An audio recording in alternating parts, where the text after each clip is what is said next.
Ngayong araw, naisipan natin gumawa at mag-vlog ng ating gagawing merienda na cheese steak.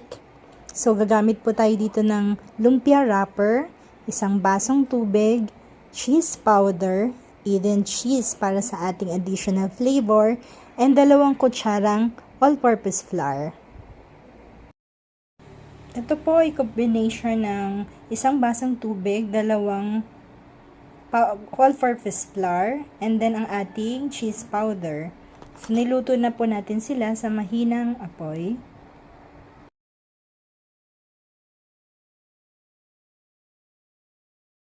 Ngayon naman po, ating i-slice yung ating Eden cheese.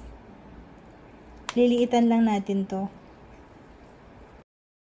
Sa bahaging ito na ating lumpia wrapper, hinati natin ng 2.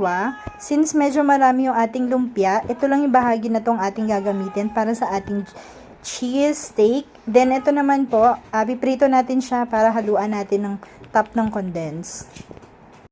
Dito po, iro-roll lang natin ang ating lumpia wrapper. Then palamanan natin ang ating cheese. Roll na po natin.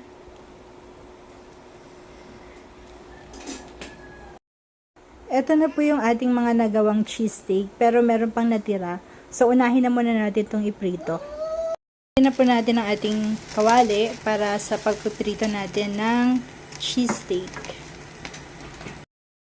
Mainit na yung kawali, lagyan na natin.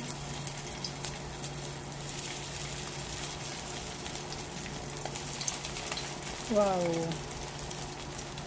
Pag na golden brown na yung ating lumpia wrapper, pwede na natin siyang hanguin. Amigin muna natin sa ating strainer.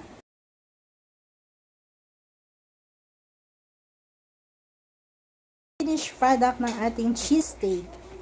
Homemade cheese steak. Tapos may dresser na rin tayo na inilagay sa kanyang tabi.